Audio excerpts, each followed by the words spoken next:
من موقع جبيل الأقوى معنا نقيب الصحافي الصديق عون الكعكي. نقيب، أهلا وسهلا فيك. بمناسبة العيد بدي منك كلمة سريعة للشعب اللبناني، شو بتحب تقول؟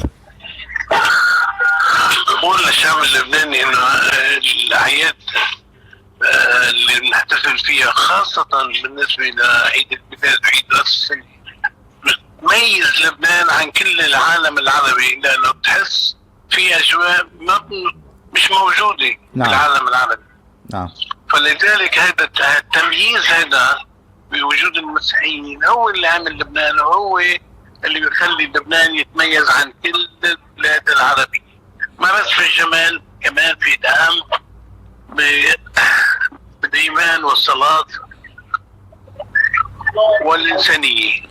أنا بشكرك على هالكلام الحلو، ينعاد عليك يا نقيب، وإن شاء الله بالنجاح الدايم، وبتبقى دايما على رأس النائبة وعلى رأس الكلمة الحرة. شكرا لك.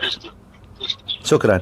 كنا أصدقاء المستمعين باتصال مباشر مع نقيب الصحافي الأستاذ عون الكعكي. خليكم برفقتنا، موقع جبيل الأقوى معكم دايما أجوب.